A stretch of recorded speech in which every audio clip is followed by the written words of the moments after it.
Alright, again today, this is OSM TV, this is Sammy Sims. What's good, family? I'm here with the homie, with my brother, ADQ.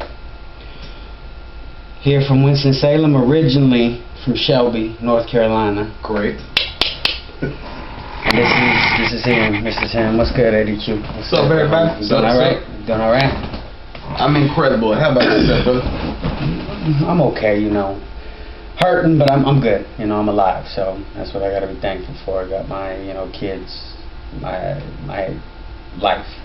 So gotta be thankful for something, you know. Yeah, you know, kids, that's always a blessing. Yes, they are. They're very much a blessing. So, so how you doing tonight? You doing alright? I'm doing great. You know, like I said earlier, been a long day. Gotcha. But when you have that hustling spirit like you and I got, shoot, long days ain't nothing. You know what I'm saying? Yep.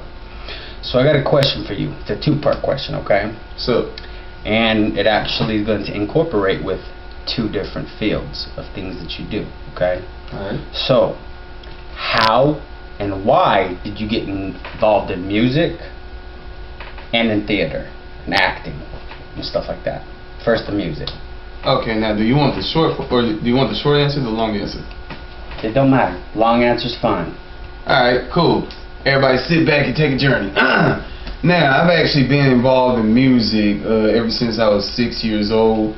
I, like a lot of other musicians, started out singing in the church choir. Okay. You know, did that. Choir director could not stand her. Her name was Mrs. Jones, rest her soul. But yeah, so that's one thing about me is I have a whole lot of choir experience. I sing for, you know, I sing on the choir for almost every single church I ever went to, and I sang on my school choirs in 10th grade and 11th grade. So I already had some footing in music that way. Now, when I was 14, I actually started rapping. Okay. Now, how that happened was, you know, I'm 14, I'm in high school, you know, I had absolutely no idea who I was as an individual. I was trying to figure out, wait, how do I get in with the cool kids? I didn't know. So one day, I'm sitting there, right? Putting my creative mind to use. I used to like write little things for video games. I was sent to video game companies. I'll write lists of what wrestlers should be on what video game. I had this dream vision of like a video game where it's WCW versus WWF, now it's WWE, versus ECW. I write it, and some friends thought I was writing rap lyrics. Okay. And I was like, maybe I should try this whole rap thing, you know, just see where it goes. What the heck, just mess with it. So next thing I know, I'm writing lyrics like, I'm the man without seduction, I need no introduction, I'm the ladies man, I'm the people's champion, I'm the people in my clan call me ADQ. You pulling the 80s shit right there. I've been going by ADQ for a very long time, and actually, this is what people used to this is what I became kind of known for around the grounds of Shelby High School. I used to always go, I'm just chilling like a villain, Bob Dylan. So why you illin'? 80s flow right there, homie. Hey, I'm an 80s baby. So what can I say? Hell yeah. So, and then after that, I kept writing. I would find myself writing during class while the teacher's teaching. I wasn't paying no attention. I was just writing lyrics. I found myself writing after tests or whatever, and actually, I found myself in battles. Real MCs, well, I'm not going to say real MCs battle, because I choose not to battle, because that'll take me places where I'd rather not go. You know, gotcha. Battling, you know, it helps test how, you know, improvisational, is that even the word? It tests your improv skills. Yes. Boom. Okay. It tests how creative you could be right on the spot. Yeah, I got Snoop Dogg once said real MCs could freestyle. I agree with that. You real MC if you could freestyle. write yourself, get your thoughts down, whatnot, but you know, be ready to pop something right off the top of your head at moments when it's like pow. So anyway, I did that, and I actually won a few battles. I'm telling you, you think I'm crazy? You think I'm crazy and geeky now? Back in the day, yeesh. I was down on steroids. I'm talking. I was a Black Malibu's most wanted back in high school, yo. Damn. Picture me, bad catchphrases, no, very, very little game, being played like a PlayStation, with braids, baggy clothes, saying, "Yo, I'm 82. What up, my nigga? What up, nigga?" Damn. I was a mess back in high school. So let's see. That would have been fun to see. Yeah. I just had to say that. You would have been redder than a darn crayon if you from laughing. If you would have saw me back in high school. But it was crazy, you know. I won some battles back in my Black History class. It was crazy. And then when I was like 19. After a life-altering experience that could have like ended me, I was like, you know what? I can't. I just won't feel right. You know, rapping about what I was rapping about anymore. Like I had lyrics that I remember once writing a lyric where I said, "Don't let my nut hair get caught in your teeth." Oh shit! Damn, this ADQ. I should have met. Okay, go on. So, I got baptized and I gave my life to Christ. I decided, you know what? I'm gonna be a gospel rapper. So I went. Well, see, now I remember when we first met. That's one thing that you didn't want to be labeled as, was a gospel rapper. Mind you, I was 19 at the time. Yes, but go ahead. That's true. No, but I mean, I just wanted to throw that in there because I remember when we first met. You're like, I'm not a gospel rapper, and you rapped about Jesus Christ and God and everything. That was fine, because I mean, you're my first artist that I signed with OSM Records that was a gospel artist. Because you know me, I'm not a religious person, but we won't get into that. But because you're talented, you're very talented, and your lyrics, your wordplay, everything. So that's why, like, boom.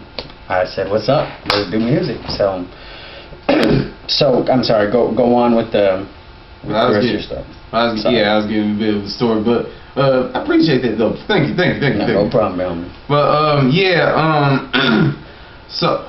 at the time I was ready to go head first into the whole gospel pool. I was like, get me in the churches, I was even rapping on my church choir. Yeah, I was like, just go to the club, sip some suds. Now Jesus is my lifelong bud. It was crazy. I loved it. It really made my mom mad. She was so mad. Dang. Because you're bringing rap into church.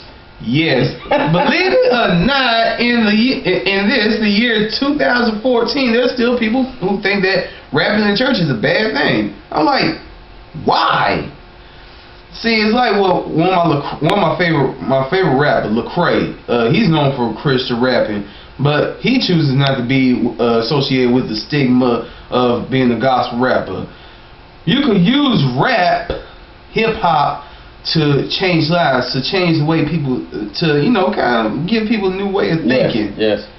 Whether it's Christian rap or secular rap. Yeah. It still can touch people, just rapping about certain things, just to stay away from certain things. Look at what these people have been through. Do you really want to end up there? But yes, I agree with that. That's pretty much what Lecrae is all about. Instead of doing the altar calls and rap, like a lot of gospel rappers do. Like I tried to do back in the day, like he used to try to do. Mm-hmm. It's now more about relational, things like that. But anyway, before I get too sidetracked, so I was doing the whole gospel rap thing. I got with a local label called Dream Entertainment, and I actually put out a mixtape called Heaven Credibility, and it was. I don't know, it wasn't no big, huge Grammy winner or anything, but it was a nice icebreaker. I mean, I remember once I sold some copies at church. Yeah, I mean, I remember the album. I have the songs downloaded on the computer. I remember. See, the man's a fan. The man's a fan of the music that I made before he even met me.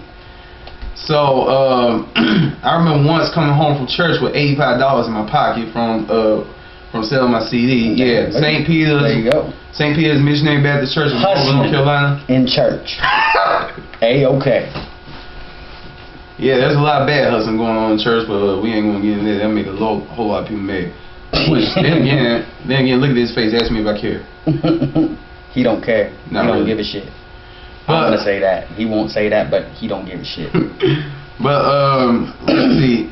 But also, I was featured in an article in the local newspaper, the Shelby Star. It said, making his joyful noise, meet gospel rapper ADQ. They interviewed me and stuff.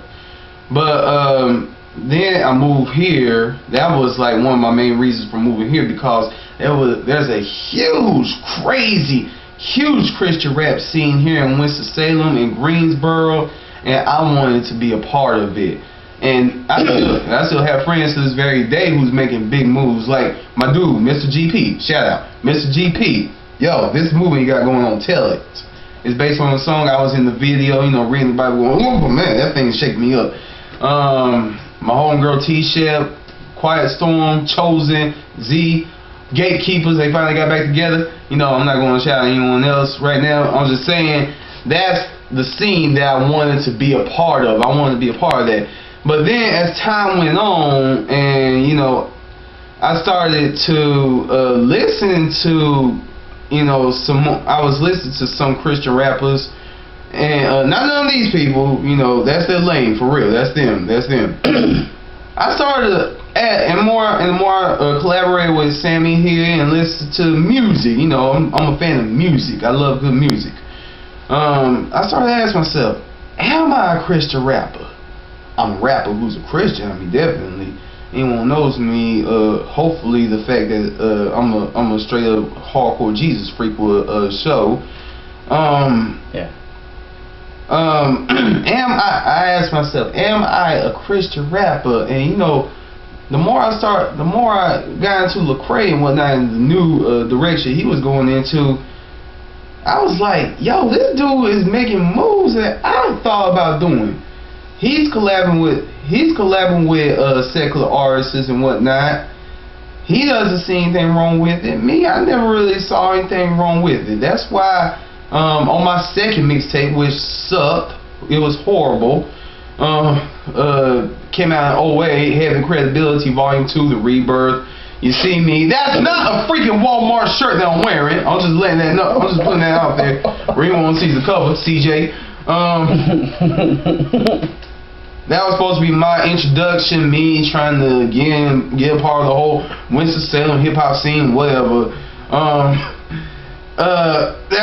That's why I put History, mutual friend of ours, History, Jerome Wilson, whatever he calls himself, History. That's why I had him on 2 songs, cause I didn't see anything wrong with a Christian artist collabing with a secular artist. If anything, more people could be reached that way.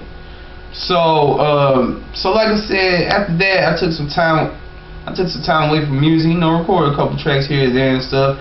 And then I was asking myself, am I a Christian rapper? Again, like I said, I'm a rapper that's a Christian, definitely.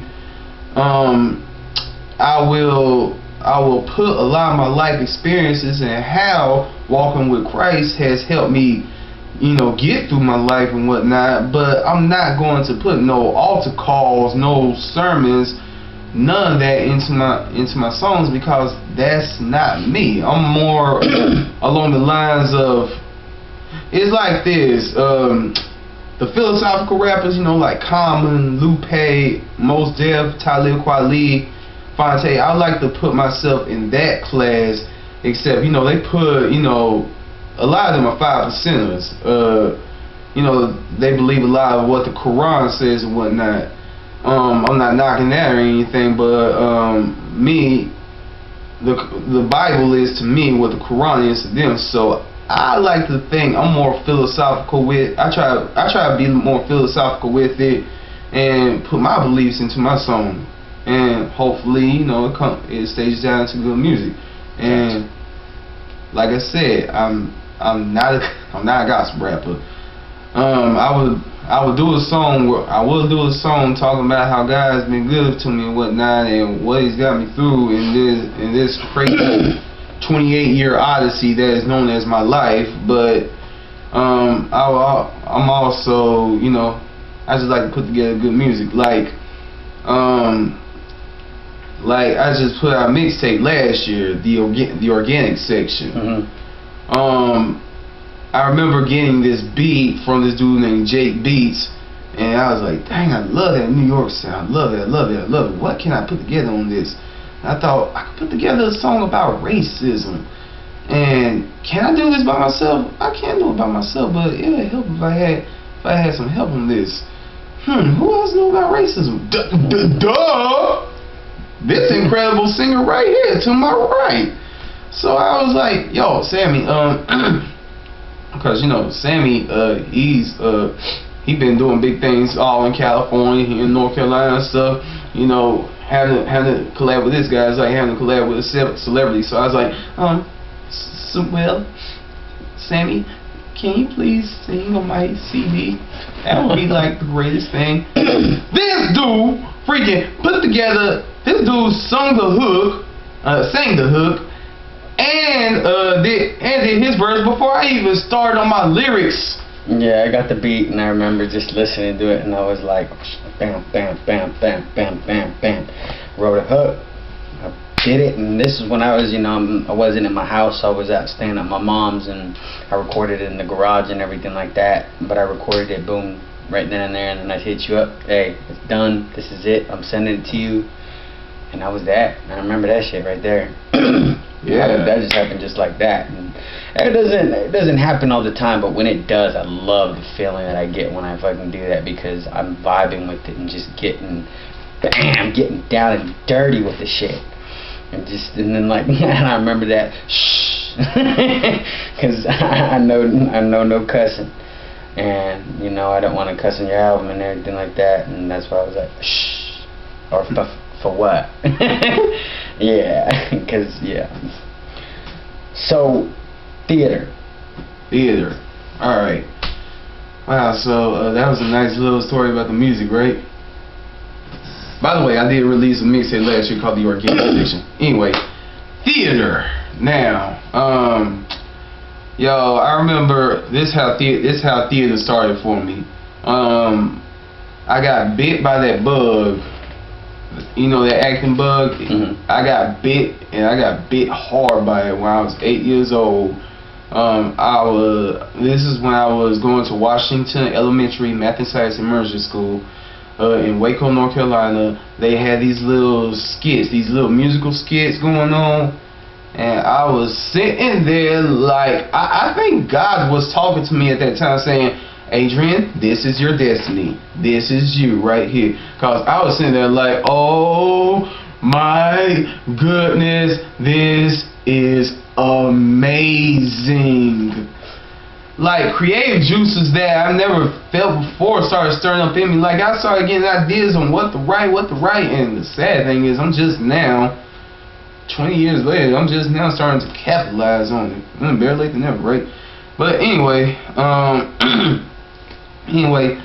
so after that, I had a couple conversations. I kind of told my mom about it a little bit. I think I'm not 100% sure. You know, you forget things over 20 years, over 20-year span. And you know, she put me in a couple church plays. Yeah, I'm gonna share a moment with you in a minute that I'll always remember to my dying day. One of them, I was one of the three wise men in a Christmas pageant. Yeah, churches do Christmas pageant. I really was very uninterested in it. I really did not want to do it, but my mom was like, you don't do it, you can't do no stage stuff. I was like, that's gone. Fine, I'll do it, sure. Well, I really didn't have no choice. It was either do that or me versus the belt, and every time it was me versus the belt won. I remember them days. Yeah. So, So then, I had to do, I think, like this ego skit, I believe. It was with Tammy Backer. Shout out to Tammy. Let's see. I think I was like 12 years old at the time, and I went. I did my lines and everything. Did the best of my ability. This lady, and like I said, I remember this until my dying day. This lady shouted out in church. She was complimenting me on my performance. She said that the young man, I don't remember verbatim what she said, but I do remember she complimented me. This is when I was going to Green Bethel Baptist Church in Bowling Springs, North Carolina. Yeah, I've been through a lot of schools and churches over my life, but she complimented me and stuff, and the whole congregation was applauding me. I was like, wow. I mean, I wasn't really thinking this is my calling at the time. At the time, it was just something that I loved doing. But now looking back, I'm like, yeah, that. So that maybe be like one of your defining moments then in acting. Yeah, and so after that, a few years went by because I was rapping. A few years went by, and I actually made my first ever stage. I was in my first ever stage production. My first ever stage production was Damn Yankees. Those damn Yankees. What are we waiting for? Come on, y'all know what that is. Then after that, 6 years went by, and I didn't do any stage or anything because I was busy trying to figure out whether or not I'm a gospel rapper. So that was another reason for me moving here in Winston-Salem, because I wanted to be a part of the theater scene, because I noticed that there was a great theater scene. I was drawn in by what was going on with the North Carolina Black Theater Festival. And I remember I was visiting here back in 2005 before I moved here, and after one performance I met Bill Cobbs. Now, assuming you don't know who Bill Cobbs is, have you seen Air Bud? Yes. Old Man Was the Coach? Okay. That's Bill Cobbs. You seen New Jack City? Old Man Who Killed Whalers and Snakes at the end? Bill Cobbs. Met him, got his autograph, shook his hand, and I was like, so Mr. Cobbs, what advice would you give to a young actor who's beginning like me? He looked me in my eye and said, stay in the theater. Do things in the theater. Stay in the theater. So I'd like to think, 17 Another plays. defining a moment. Yeah. I'd like to think that 17 plays later, I've been listening to his. I've taken his advice. Exactly, cause hey, the man's been acting longer than I've been alive, so sure he might know what he's talking about. Last movie he was in was Oz, a remake of The Wizard of Oz or something like that. So. So, after that, like I said, I moved here back in 2007. I was still trying to figure out whether or not I'm a gospel rapper. After that, but after I did Heaven Credibility Volume 2, The Rebirth, and it totally sucked, I decided, you know what, it's time for me to get into this acting thing for real. So I actually was casted in Susico. I was casted in it, and I wasn't as theatrical as I am now. I was just walking around with a little bit of the song Seasons of Love from Rent playing in my head. Still, I was wearing baggy clothes, I was freestyling all the time, I was talking like this, I'm maybe cute and stuff. Yeah, I was 23 at the time, and Susico, it was such an incredible experience. It helped me get out of who I thought I was, big bad gospel rapper ADQ. Yeah, we going straight Jack Souls for the Lord. Yeah. And it helped me get into it started the process of me getting into who I really am, which is someone who is very artsy, being in Susico, because I was not the only black person there. There was also Jay Campbell, but I was the only black dude in his 20s who was in that play. So after that, I was like, dang, this is incredible. I love this. So after that, I was in another play a few months later called Back to the... Well, before that, I took an acting class because I'm like, I want to do more of this. So I was in a play called Back to the 80s where I had my first solo. And I wasn't the best singer at the time. So how did I get in that play? Favor, that's all I can say. So I played Lionel Ashley in Back to the 80s. Met the incredible Sherry Van Loon, who I look at as a white mother. Yeah, I call her my white mom. She's been a great blessing to my life and stuff. She is now taking. Here's how great of a blessing she's been. Not getting too sidetracked. Because of her, I'm going to be interning with the Children's Theater of Winston-Salem, and she's going to tutor me in math. And anybody who knows me knows that I hate math. Yeah. The two things I hate the most in this world: Satan and math. Which one do I hate more? I have no clue. Now, back to the 80s. I actually rapped in it. Love Shack. Yeah. So after that, took some more time because 2009 was a crazy year for me and whatnot. 2010 came around. I was in To Kill a Mockingbird. It was my first non-musical serious role.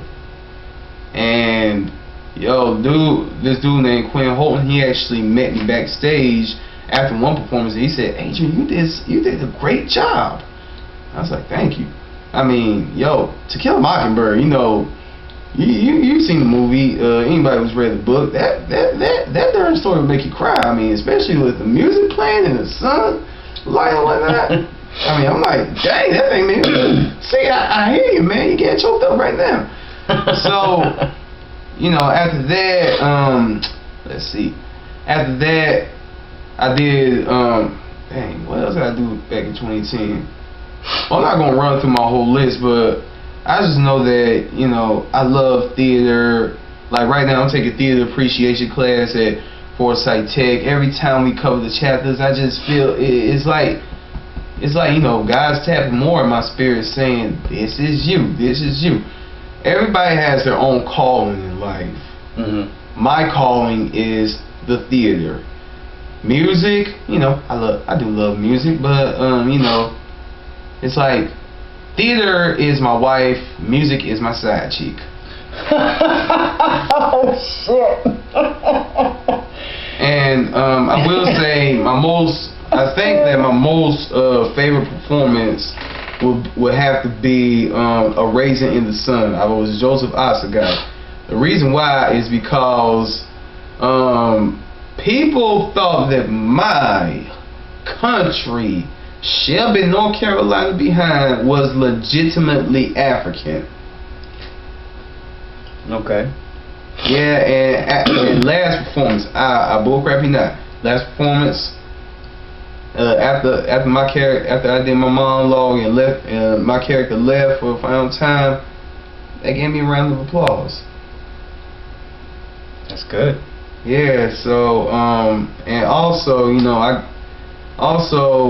I remember one of my most memorable performances. I would have to say, Even the Wretch Like Me. That was my first ever urban theater play. I'm not going to do any more urban theater anytime soon, but I told you why. But anyway,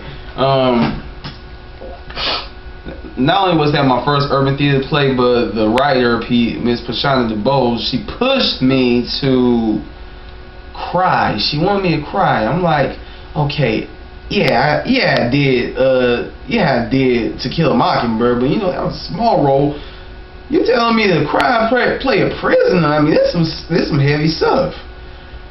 But she knew me. I'm a guy who likes to joke a lot. I'm very light spirited and whatnot. Mm-hmm. She trusted me with that role, and I remember during one phone interview, this lady said, "You are one very talented young man."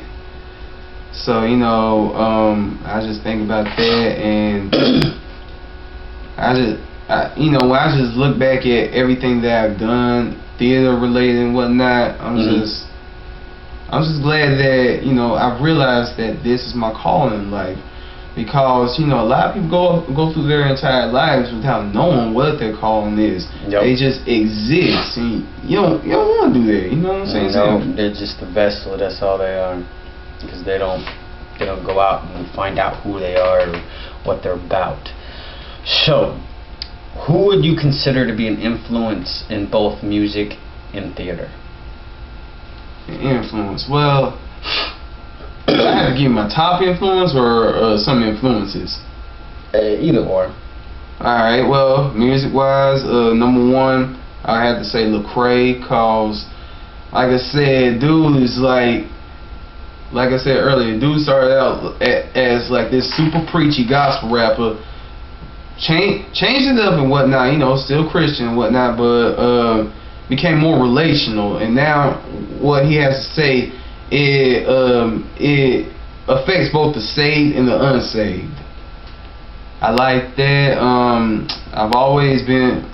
love the Roots. I will also say Fonte. Anybody who don't know Fonte, he used to be part of a very popular group called Little Brother, which included Winston-Salem native Ninth Wonder.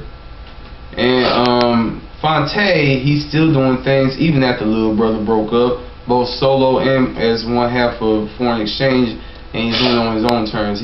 He's independent, no label runs him. Lyrically, yo, you know, Chuck D of Public Enemy. I love the political power that he speaks with. You know what I'm saying? Yeah. Let's see, who else? I love Outkast, cause you know they're in a class of their own. And yeah, the wordplay is sick. Yes, and in that class of their own, they touch almost every genre. Yep. And if you wonder how do they touch country, listen to Andre 3000 rap. The man sounds country as a mug. So that's pretty much who I love on music tip. I also love Nas, you know, his longevity. Lupe Fiasco, I think Lupe, I'll go as far as to say Lupe is almost close to being like, dare I say, a Tupac of this generation. Okay. And of course, I love Tupac. Now, when people decide to hit me up and go and be like, give me a whole Tupac versus Biggie argument, Tupac. Tupac would slaughter Biggie. Yep, West Coast. I think Eminem though probably would slaughter them both. To be honest with you. Common. So you know, I love a lot of artists and a lot of the dudes that I just named. They have affected me in one way or another. Now I will say this, as far as another one. This artist makes me want to break out my poetic game. Propaganda from Humble Beast. Yo, dude just straight kills it. Now I like how earlier you complimented me on my wordplay.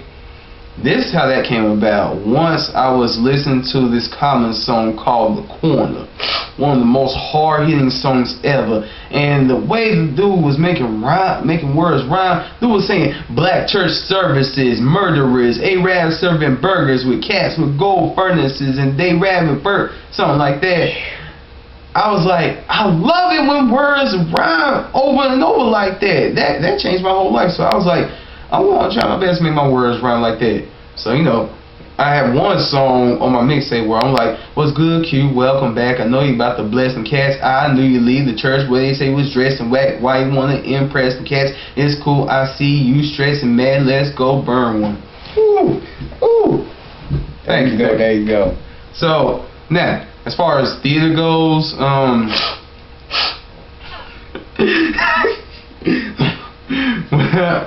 gonna name some people and you're gonna look at me funny. Let's see.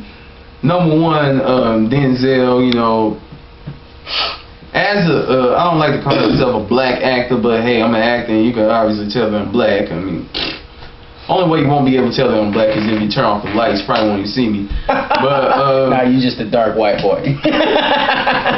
Well, you got the white leathers. Denzel, you know, the longevity, the fact that he has. Well, I want to say that he has not played a stereotypical role, but yo, he was stereotypical as a mug in Training Day, but he killed that role. Denzel, he's mastered the theater world and the movie worlds, and that is very influential to me. Excuse me. Let's see. As far as longevity goes, and as far as being a name for a long time, and doing big things in both the film and the film, television, and theater worlds. I realized this after watching the Tonys. This kind of, I was like, what the heck with this one? But the dude could sing. Dude could really sing. Neil Patrick Harris. These days when I think about doing the musical, I think about Neil Patrick Harris. Number one, they call him NPH. I'm ADQ, so I'm like, what up? Another thing, dude can sing. He could sing again. I was surprised. I heard him. He was doing this intro to, I think, the Tonys. Wasn't it this year? Last year?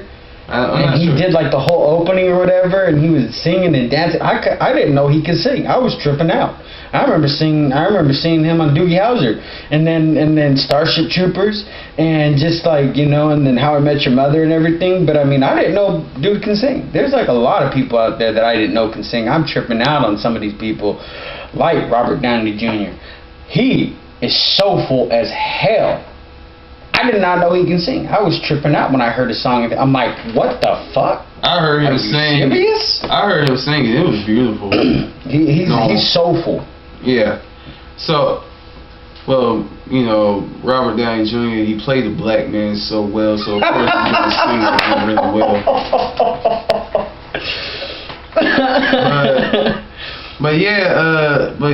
But yeah, I remember seeing Neil Patrick Harris in Clara's Heart back in 1988. I was 3 years old then, and this dude is singing at the Tonys, and I'm 28 and stuff, and that just inspires me.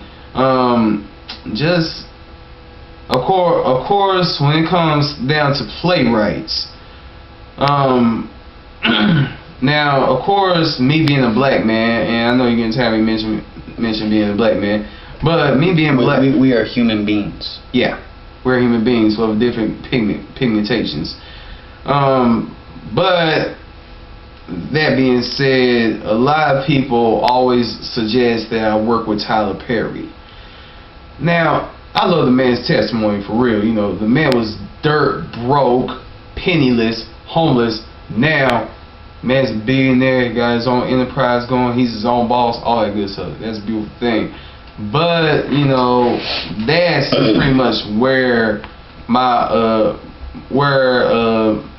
the influence of him stops, because the Medea character is cool and everything, but it's taking its toll. Just a little too much coonery and buffoonery for me. But I will say, as far as other playwrights, number one, Shakespeare. He's the man. He defined theater. Theater wouldn't probably be as theatrical as it is if it wasn't for William Shakespeare.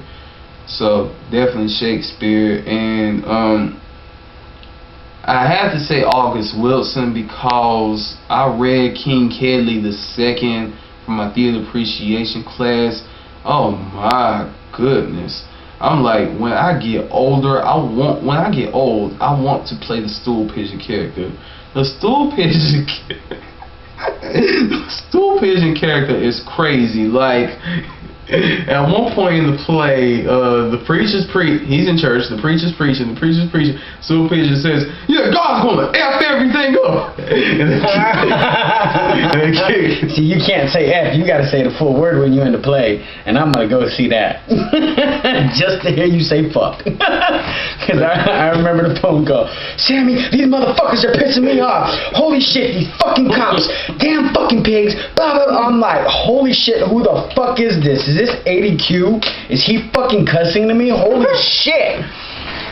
Damn, that's all I could say. And I was so pissed that we didn't get to fucking finish that. I finished the beat, but we just never finished the lyrics. You had fucking lyrics going off and letting every fucking F-bomb, shit, damn, whatever. Oh, I wish I would have got it recorded.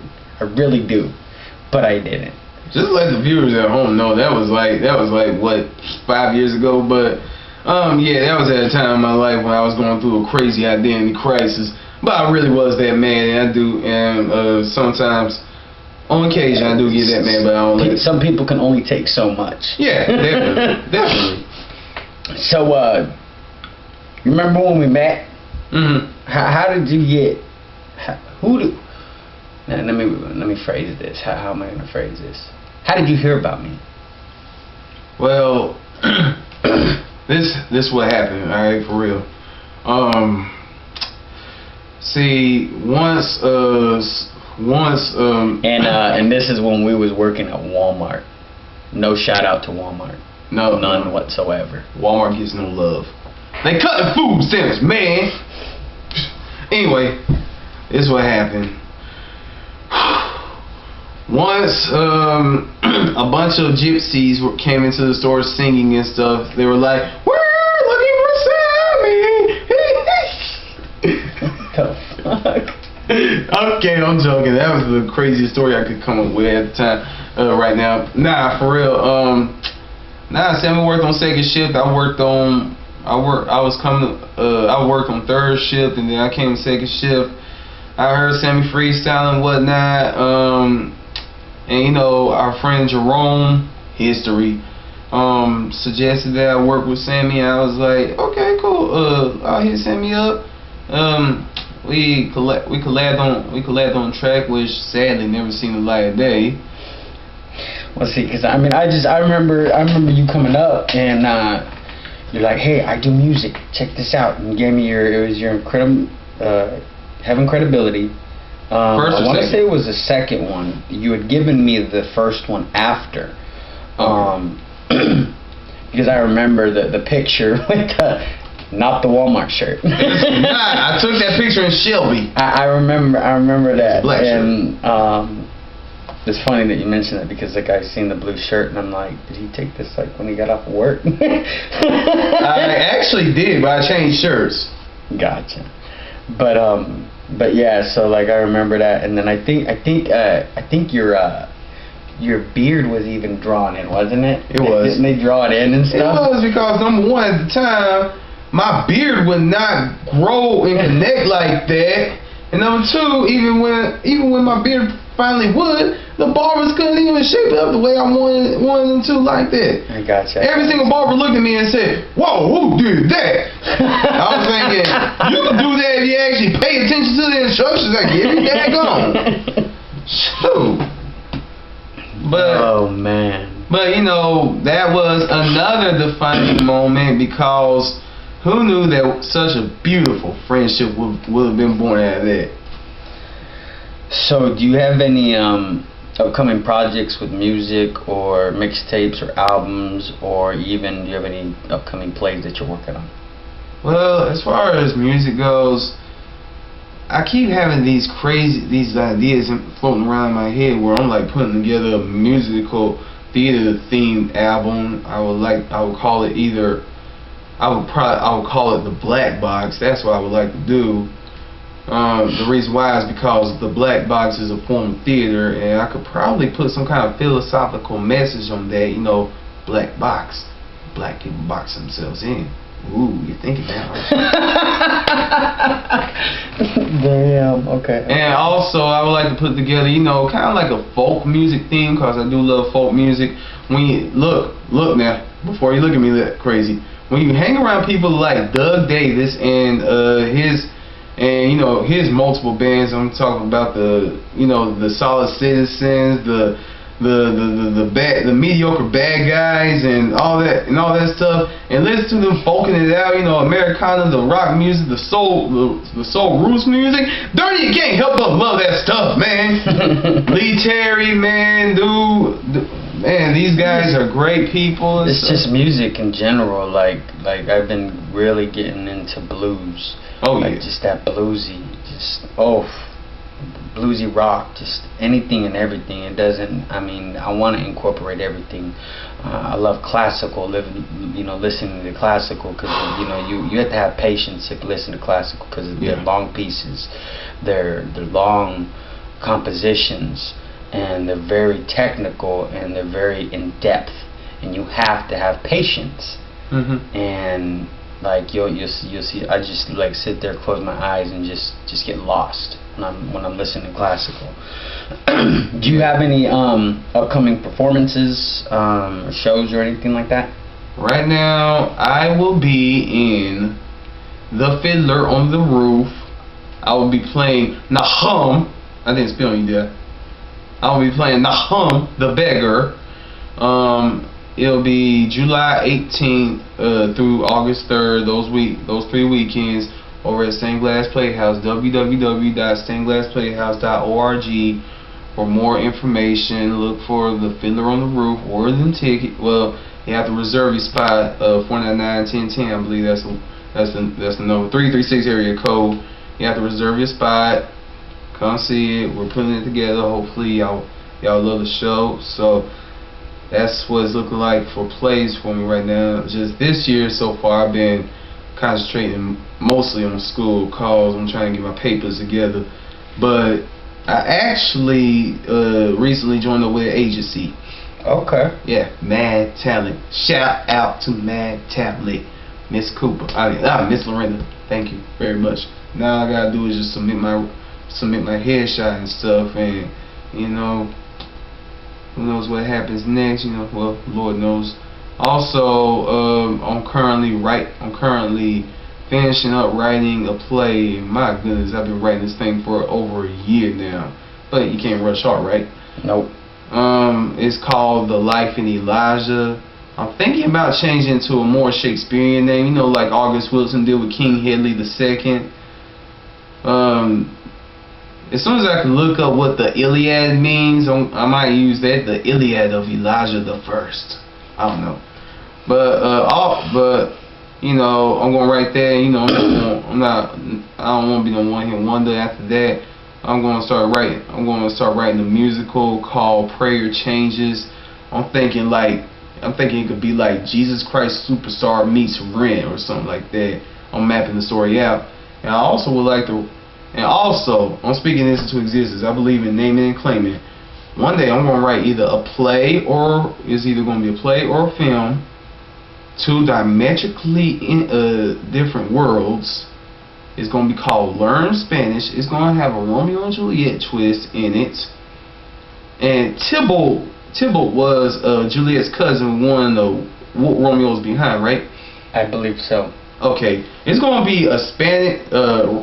Learn Spanish is going to be like a black and Hispanic love story, because I'm black, I'm African American, but I do love the Hispanic culture, especially y'all pray for me.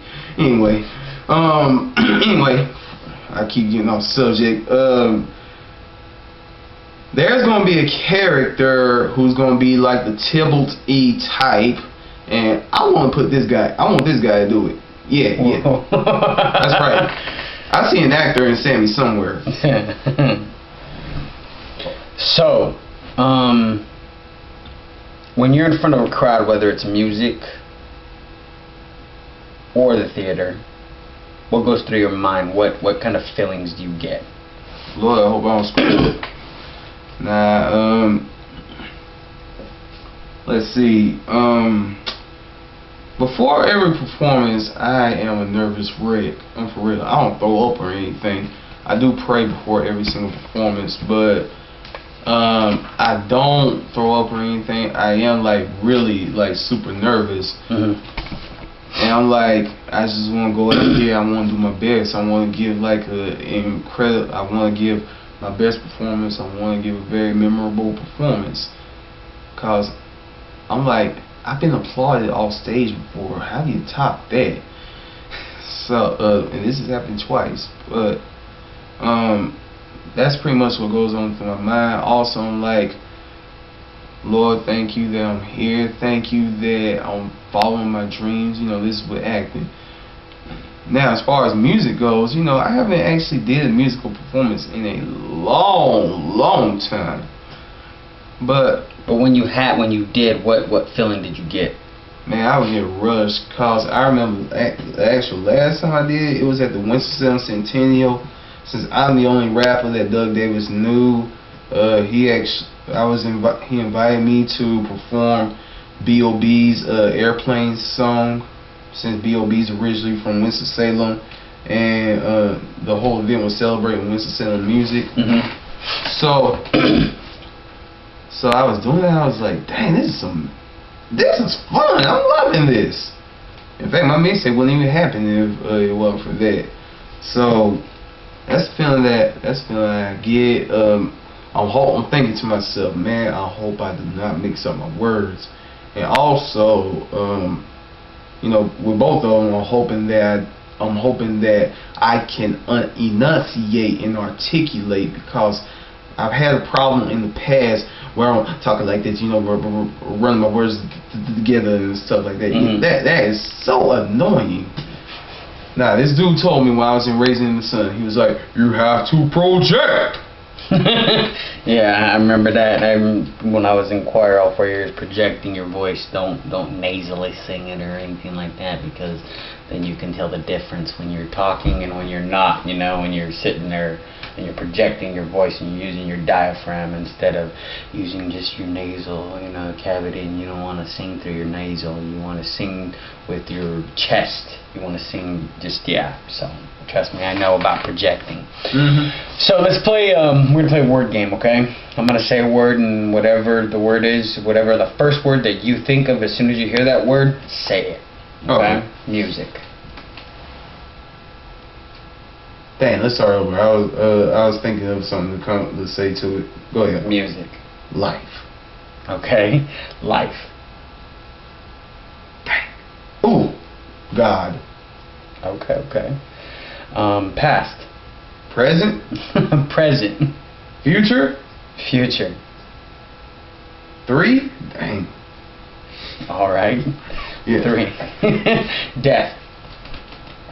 Ooh, burial. Okay. Time. Money. All right. Family. Values. Friends.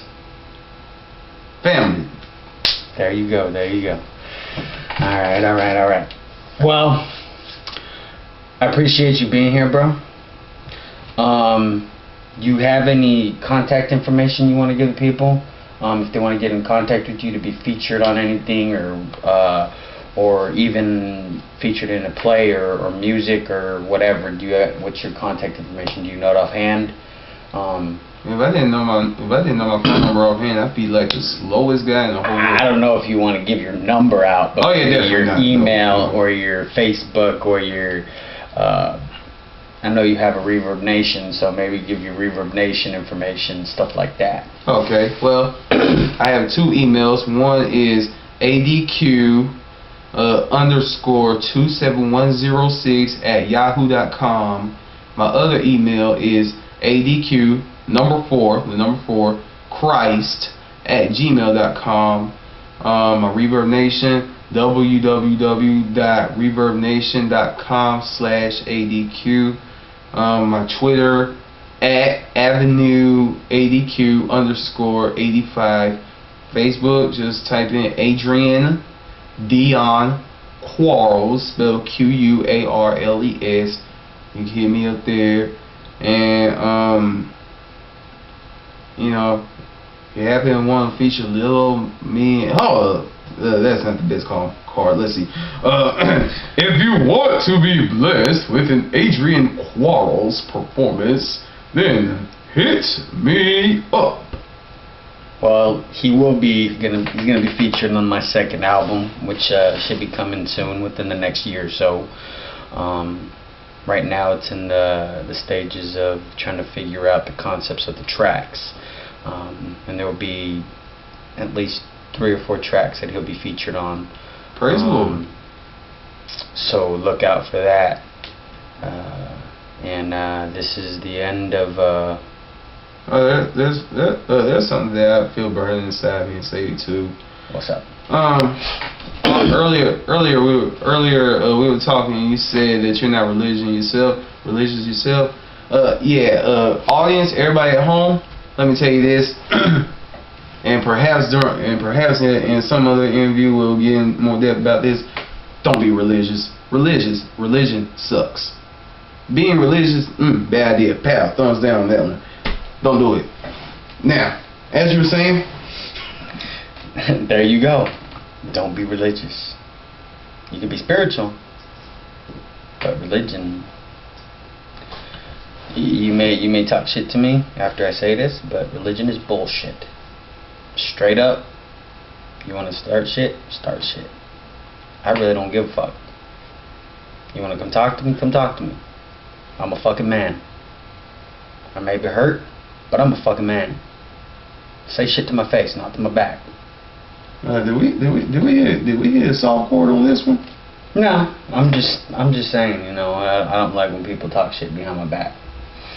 And you know I don't. Yeah, it does say in Proverbs about gossiping, talking behind people's back. That's pretty much gossiping. Yeah. So this is episode 2. Check it out. Episode 3 coming soon. This is OSM TV, OSM Radio. Yeah. The mic is right here if you can't see it. See? Right there. See that mic? It's actually in my eye level too. See that? Well, good night, family. Keep your head up. Deuces.